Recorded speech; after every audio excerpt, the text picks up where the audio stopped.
Hello, कशा आहात सगळे? खूप दिवस झाले मागचा पोर्च काही झाडलेलाच नव्हता. थंडी एवढी आहे ना, की फक्त पुढे-पुढे जेवढं झाडलं जातं तेवढं झाडलं जातं. परंतु मागे काही लक्षच येत नाही. परंतु आज मी म्हटलं नाही, आज मागचा जो पोर्च आहे तो झाडायलाच पाहिजे. कारण की खूप दिवसापासून खूप जास्त कचरा जमा झालेला होता.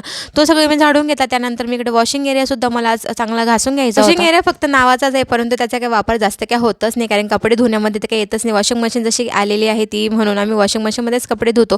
परंतु आज वॉशिंग मशीनने मला दगा दिला आणि मग हाताने कपडे धुवावे लागले. सगळे कपडे वगैरे धुवून आली. मग म्हटलं चला आज थोडीशी स्किन केअर कामं वगैरे घरातली सगळी झालेलीच होती. म्हटलं थोडीशी स्किन केअर सुद्धा करूयात. मग वाटीमध्ये घेतलं थोडंसं बेसन आणि त्यानंतर थोडीसं हळद टाकली. त्यामध्ये थोडं रॉ जर तुमच्याकडे मिल्क असेल ते टाकायचं आणि ते नसेल तर मग आपलं जे रेग्युलरचे आपण गरम करून ठेवतो ते सुद्धा टाकलं तरी चालेल. आणि त्यानंतर थोडीशी हनी टाकली त्यामध्ये. ते सगळं एकत्र करून तो एक पॅक तयार केला आणि तो सगळ्या चेहऱ्याला मी व्यवस्थित लावून घेतला. 10 ते 15 मिनिटं त्याला चेहऱ्यावर राहू दिला आणि त्यानंतर त्याला स्वच्छ धुवून टाकला. आणि त्यानंतर मग इकडे बघा चेहऱ्यात काही फरक वाटतो का मला नक्की कमेंटमध्ये सांगा. तर भेटू उद्याच्या ब्लॉगमध्ये. तोपर्यंत बाय.